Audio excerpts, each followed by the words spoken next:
I'm Sterling Fox, and you're listening to Roundhouse Radio on demand. And the city of Vancouver contemplating an Airbnb tax in the name of tax equity. Well, there are people who are going to ask the city of Vancouver to perhaps reconsider that levy. One of them is the Consumer Choice Centre. And David Clement joins us today from Toronto. He's the North American Affairs Manager for the Consumer Choice Centre. David, good morning. Welcome to Roundhouse. Good morning. Thank you for having me on the show. Oh, it's good to have you with us. So talk to us, first of all, about what Quebec has done with respect to taxing Airbnb, and then we'll see if that model could work in Vancouver. Taxes have been implemented elsewhere in Canada. What's going on, David?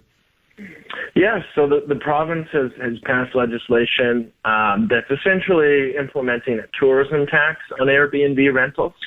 And so in response, we saw city officials like the city's general manager in Vancouver respond saying that the city of Vancouver might be interested in implementing a similar tax for Airbnb rentals within Vancouver city limits. And by the way, was that tax in Quebec, was that Quebec City or was it the province of Quebec? Province.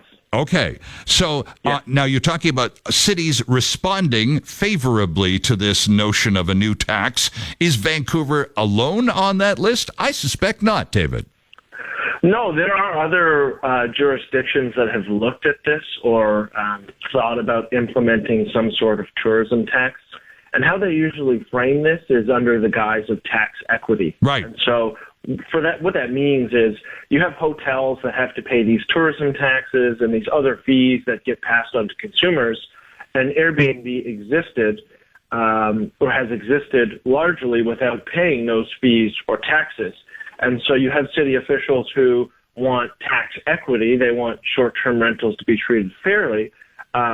But our concern is that it doesn't necessarily have to go the way or the direction of adding more taxes. If we're really concerned about tax equity, we could certainly just remove the taxes and fees that we currently apply on what is already a heavy and overregulated industry, which is the hotel industry, and then you would have tax equity.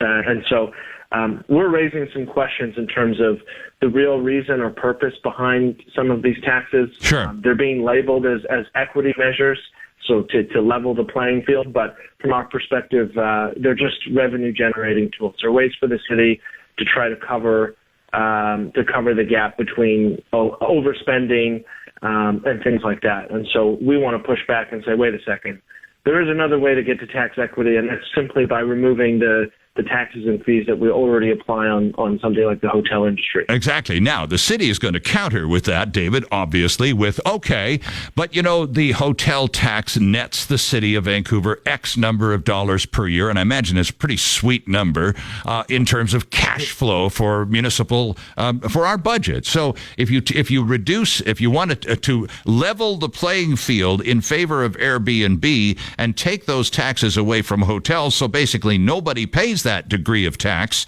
well, then where's the money going to come from to replace that cash flow the city counts on? Sure. I mean, that's a good, well-founded concern. Obviously, the city has to reevaluate where it's spending money and where it's not spending money. It doesn't take the ordinary person very long to go through the city's books and outline areas where maybe the city shouldn't be spending so much money. So certainly there is room to curb waste.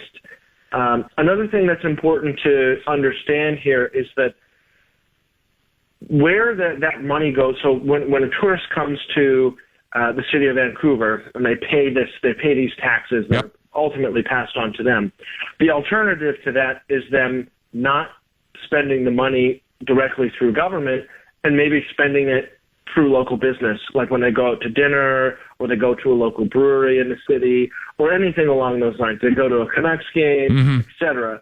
The cash flow that's freed up in terms of what would go to government through this form of taxation ultimately can end up going elsewhere, whether that's private business and things like that. So it's not like all of a sudden that cash disappears and it doesn't end up going somewhere. It usually ends up getting spent on other endeavors that benefit the livelihood of people who live in Vancouver, business owners, people who rely on tourism, and things like that. David, back to Quebec for a couple of moments, just by way of comparing reactions, because, of course, we're just sort of gloating a little this morning because the tolls on two major bridges, the Port Mann, which is an extension of the Trans-Canada Highway and never should have been tolled in the first place. We already paid for it. Nonetheless, all of those tolls have gone away this morning, so we're kind of feeling a little relieved, a little unburdened, however temporarily.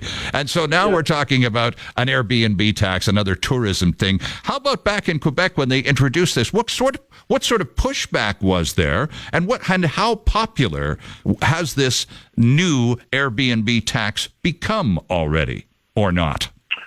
I mean, that's a good question. I think that there's a genuine appreciation of something like tax equity. A lot of people really appreciate fairness. The biggest issue is that it was never framed in terms of a conversation of tax equity going the other way.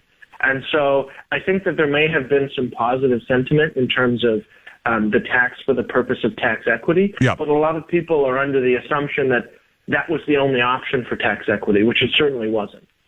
Okay. So, and it's a done deal now. The city of Vancouver is, how close do you understand the city of Vancouver to be to implement this Airbnb tax? Has it been adopted by city council? Is it at the discussion level so far? What's the status of this initiative? Yeah, so it's just a discussion right now. We have the city's general manager basically on record saying they're talking to the province, they're talking to Airbnb and other short-term rental organizations and things like that. So it is just in the discussion phase, but from our perspective, that's the perfect time to start to raise awareness about these issues because like you well know, a lot of these regulations and taxes and laws get passed and people don't really realize it until all of a sudden the bill goes up on a particular product or something along those lines. And once they're passed, they're very hard to pull back from because the city becomes so reliant on the cash flow. And then we have this never-ending kind of moving the ball down the field in terms of where else can we get revenue, where else can we get revenue, where else can we get revenue. And so we wanted to bring this to the forefront now, get people talking about it, asking the question of, is this the right way to achieve tax equity, so that when city officials are talking about this, they can keep that in the back of their mind, that there might be another way around the tax equity issue. All right. That's been rightfully pointed out. So, and good on you for doing it too, David. Where can you direct our listeners online to do follow-up and to learn more about what the city of Vancouver might be doing, what's going on in Quebec, and how they may be able to affect the outcome of the decision-making in Vancouver? Yeah, so I would direct people to our feeds, so our Twitter and Facebook page of the Consumer Choice Center. Okay. We're going to be keeping up to date with what's going on with the city. We'll be sure to be posting any updates and providing comment as this proceeds to see if it is something the city is going to go forward with. So consumerchoicecenter.org and the Consumer Choice Center on Facebook and Twitter is certainly a good source. Outside of that, keeping up to date with the City of Vancouver's website, as they will be publishing notices as they proceed and as council debates this issue. Well, as this ball gets moved down the field, your analogy, let's get together and keep an eye on the game and see how things pan out, because you're right. This is something that people need to talk about, and thank you for introducing it to our conversation this morning, David. Good to talk to you, and let's hope we can do this again soon. Absolutely. Thank you so much.